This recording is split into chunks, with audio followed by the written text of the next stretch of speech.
But it's fun to watch. I mean, we were up on the top deck of our ship watching the sail away party, and while we're watching that, we're watching the other ships depart, and it's just fascinating how big those things are, and like I can't even imagine the math that's got to go into that to getting something like that to balance and then float right.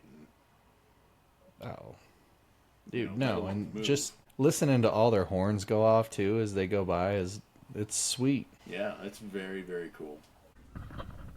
Just when you thought the chaos had docked, we're back with part 2 of our vacation saga.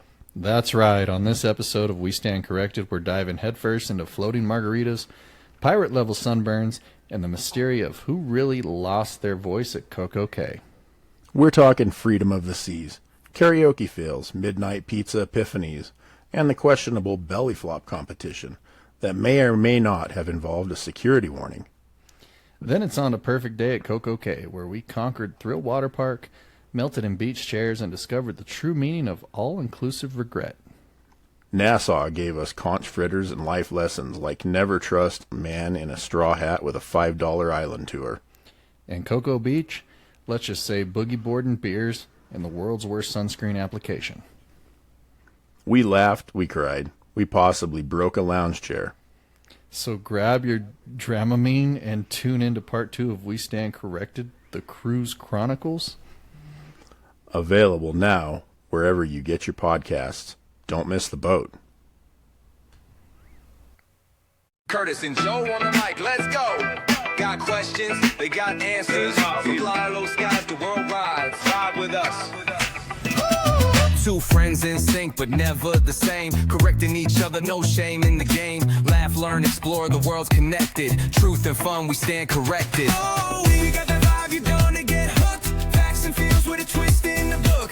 Tune in now, it's unexpected. Welcome to the pod, we stand corrected. Ooh, we got that vibe, you're gonna get hooked. Facts and feels with a twist in the book. Tune in now, it's unexpected. Welcome to the pod, we stand corrected.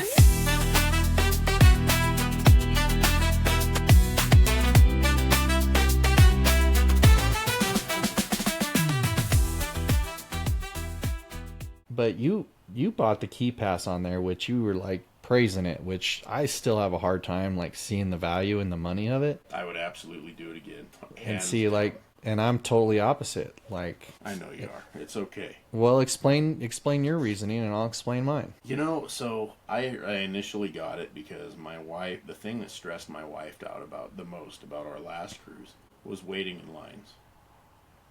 And we got priority boarding, so we could get on the ship. It didn't matter what time was assigned to us. We were on the ship in about 15 minutes from the time we got off of the Uber at the terminal to the time we were walking to the muster station on the ship. It was about 15 minutes. Yeah, and see, like, I would say the same though without it. Yeah, but then we got a lunch, so we went and got a premium lunch. We had filet mignon and stuff for an early lunch, and went and knocked out our muster station. It came with the internet package, right? Which, And to me, but that alone was worth it.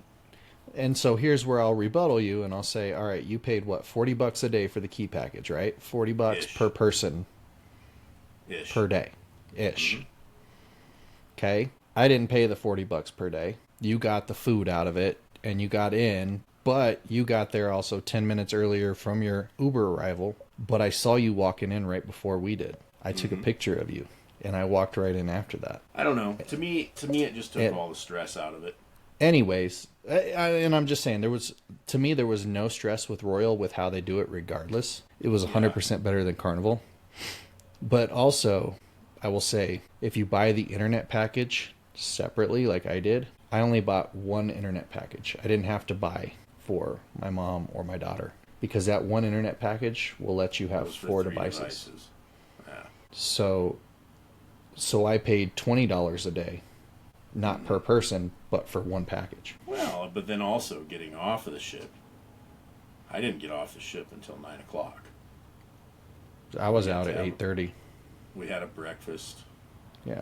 We took our time getting off. I mean, in theory, if we really wanted to, I don't think we had to be off the ship until like 1 or 2.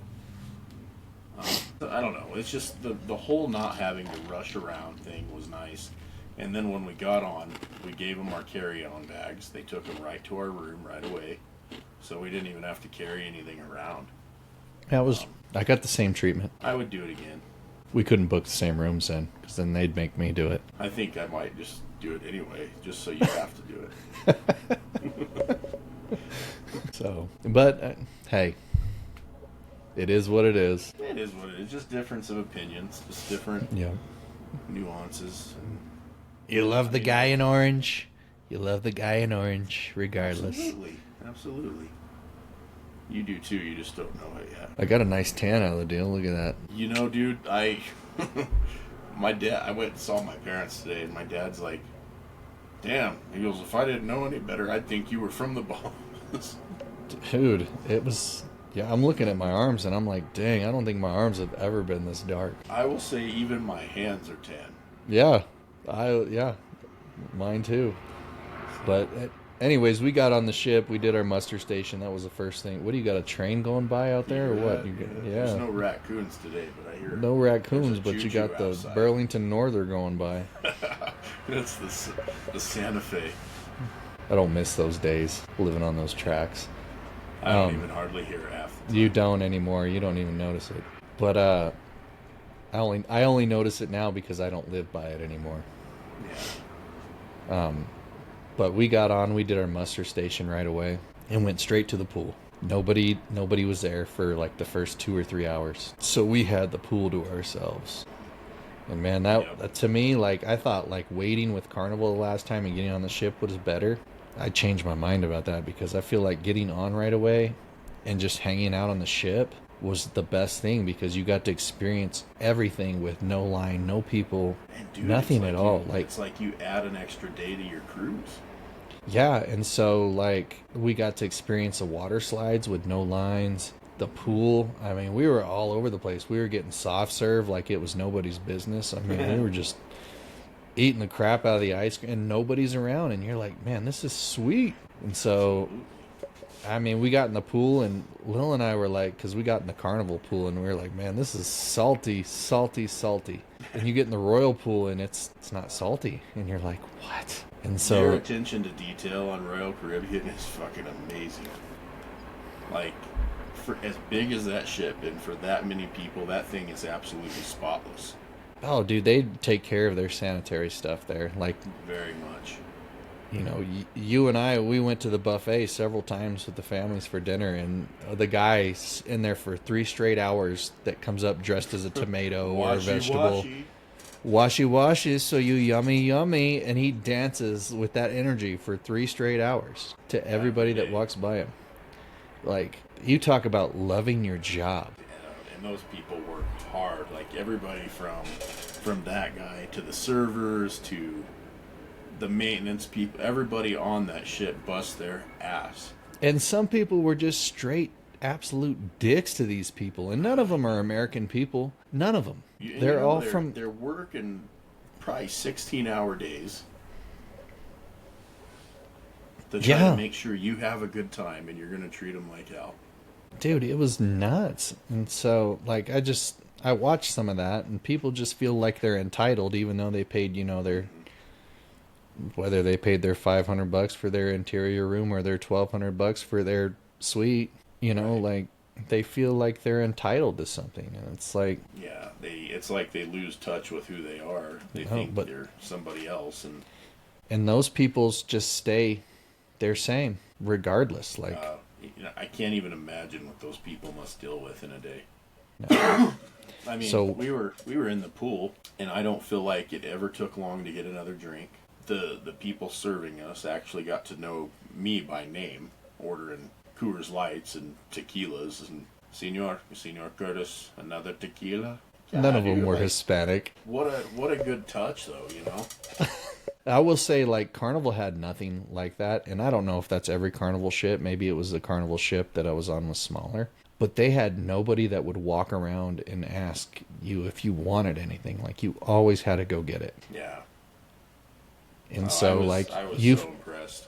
You felt like it was a mini Vegas almost like even if you weren't in a casino everywhere you went, because there was always somebody wanting to serve you something. And even though like I didn't drink an ounce of liquor, like they were trying persuasion after persuasion on me to drink any liquor they could. Yeah. And I mean, they want to do that whether you have the drink package or not. Exactly.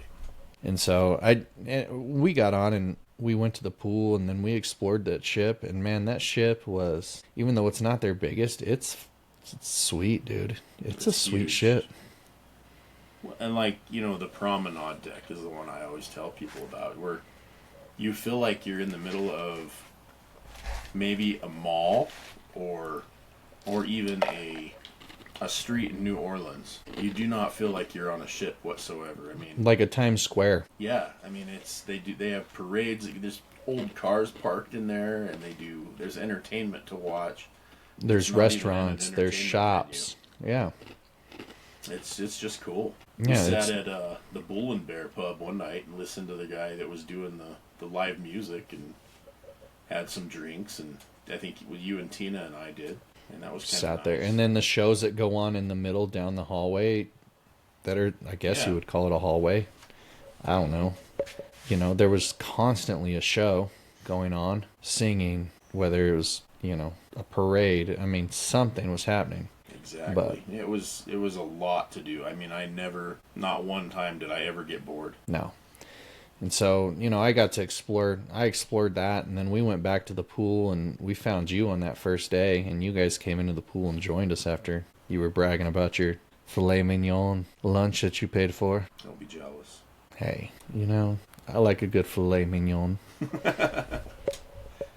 It was good, man. I can say all the food and all the drinks were fantastic. Yeah, the buffet was top notch over Carnival. Like, that buffet was huge. And I mean, it had every cultural standpoint available in that buffet, day in and day out. So, I mean, it fit everybody that was on that ship. I'm not joking. Like, they had something for everybody. That's for sure. The one item that I got for dinner that first night, I get to the table and everybody was like, "Well, what is that?" And I was like, "I don't rightly know what it is." But that's right. That was the first thing I pointed out when you brought that back. I was like, you look like you picked up some baby diarrhea. I can say it did not look appealing whatsoever, but you gotta try it. It was some No, kind you of don't. chicken. No. It was some kind of an Indian chicken thing, but it was green and it looked just like baby poop. It was rough. I don't You think gotta try. I tried it once. I never got any more of it. Yeah. And that was that same day that we sailed off. We watched all the ships go by and we're at sea. And what did we do the rest of that night? Trying to even think, First man. night, was that the night we went to the Bull and Bear? Yeah, I think it was. We ended up Too. sitting there watching the concerts, and that's right, because the kids finally got along and finally hit it off, which it was a natural disaster trying to get them to take off together. God, the funniest thing to me is they know each other. Mm-hmm. They've hung out, they've played hard together before, and then all of a sudden it's like, oh, we haven't seen each other in a while, so now we're going to pretend like we're all shy. Yeah, and then what gets them together is some Roblox. Go figure. Yeah. Like, and then after that, it was on for the rest of the trip. They were inseparable. Yeah, and so, man, and when we got to Coco Cay, hey, we were off the ship before you, Mr. Key Pass. You were, but that's, just because you wanted to get off earlier. Oh, yeah, dude, I wanted to get my money's worth. But what did you think of Coco Cay? I liked it. I thought it was really cool. The beaches were perfect. I mean, I felt like there was enough chairs for everybody. There was enough to do. The pool there was fantastic. Dude, that was like North America's biggest pool, right? I was just going to say, is the biggest pool in the northern hemisphere. That pool was huge. We didn't even cover the whole pool with as much as we explored that pool. No, we only saw like maybe half.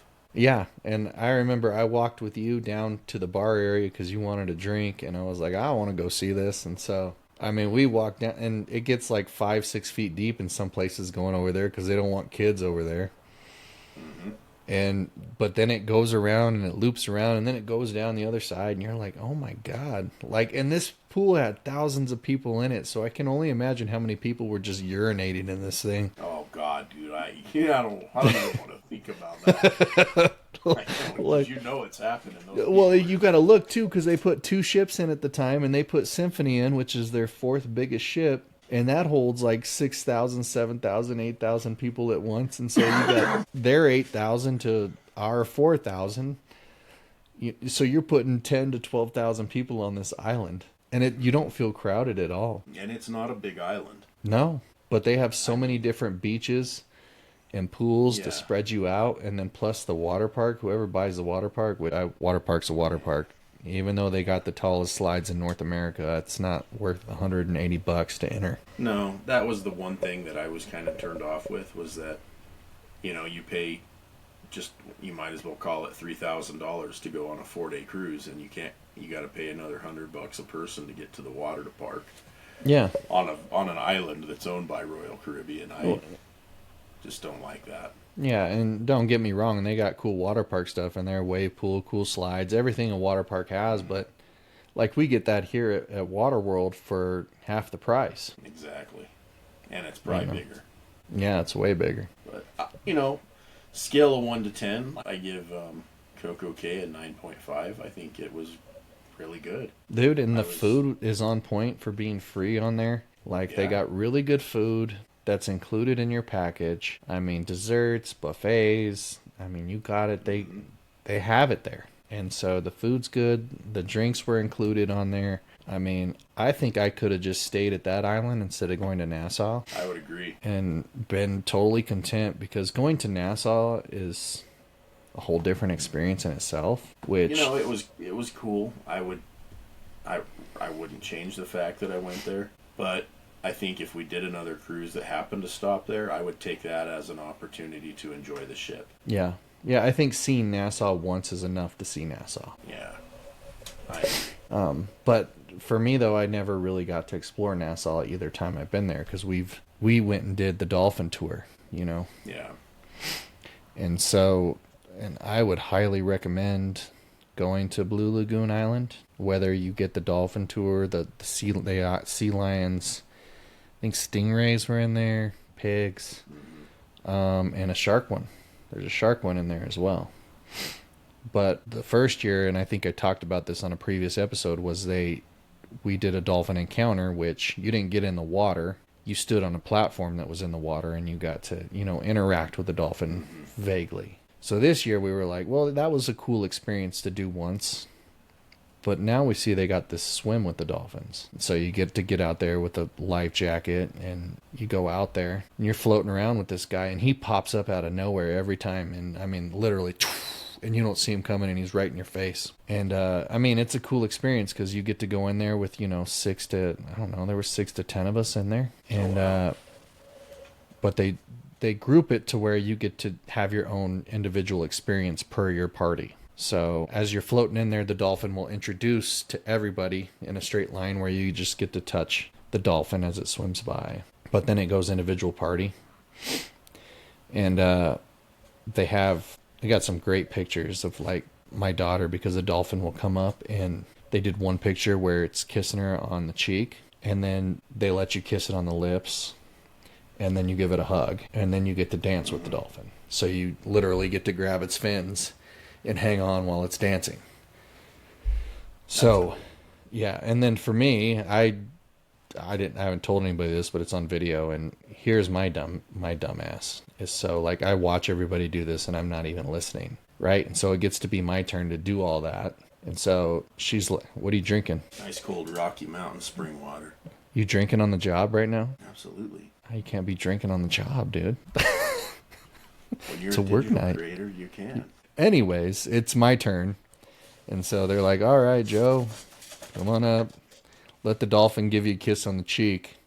And so I looked over at it, and I'm like this, and I lock lips with it, not even thinking, like, instantly. And she's like, "No, you can't make out with it yet. It's a first date." And so she had the dolphin spit water all over me, man. Like, literally. So I did that, and I just got freaking water. So I got that picture, and then they come up, they do the one on the lips, and then she had the dolphin spit water all over me again, and I was like, oh, great. And so, but you do that, you dance, and then the grand finale is you get to go on a boogie board, and you lay down on the boogie board and you lock your legs straight and tight, and the dolphin will come up and push your foot across the water. So it's almost like a little natural boat ride or a ski ride across the water as you're going. And it's cool because we got a whole video shot of it. Go pretty fast. Yeah, I mean, enough to like, I'd probably say at least 10 plus miles an hour, 10, 15 miles an hour for sure. So enough to create a little wake. How about that? Yeah, hey, you know, that sounds like fun. So I would highly recommend doing that excursion. Sounds amazing. Tried to get you to go. You didn't want to go. Yeah, they were sold out.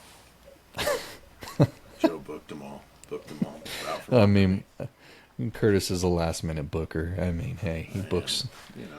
He's lucky he got an interior room and that he wasn't out on the upper balconies outside next to the pool. He booked so late. I didn't have an interior room. I had an ocean view room. Oh, I'm sorry, an ocean view. I couldn't do one of them interior rooms though. Like you'd never wake up. Daylight, no window. I'd probably fall asleep and sleep for 2 days. Like, what day? We missed Nassau? Hey, honey. You mean the cruise is over? We gotta get up? What do you mean? What? I thought I only been in here a couple hours. Sleeping in a dark hole down there. In the dungeon. No, you know, it was cool. Even our room, in cruise ship rooms, it's like a hotel room very scaled down. I never felt like our room was crowded. The shower was nice. Everything was clean. The bed was comfortable. The pillows were good. I have no complaints. The bed didn't need any new struts? Nope, the bed didn't make any noises whatsoever. It didn't need a service. It didn't need a grease job. None of that. Didn't need to head into Jiffy Lube? The cruise ship's got higher standards for beds than Airbnb does. Yeah, they probably My bed did. hadn't been to a demolition derby, if that makes sense. Not yet. Not until Kurtis got through with it. You never know. You never know. We'll leave that as a question for discussion. Family show. Stay tuned for part 3 of Kurtis and Joe's vacation saga, where they talk about their time in Nassau, their time at sea, and their time at Cocoa Beach, along with a SpaceX rocket launch and some Universal Studios action. All on our next episode. Thanks for riding with Kurtis and Joe. From mountain highs to tails on the go. You laughed, you learned, you stayed connected. Catch you next time, we stand corrected. Thanks for riding with Kurtis and Joe. From mountain highs to tails on the go. You laughed, you learned, you stayed connected. Catch you next time, we stand corrected.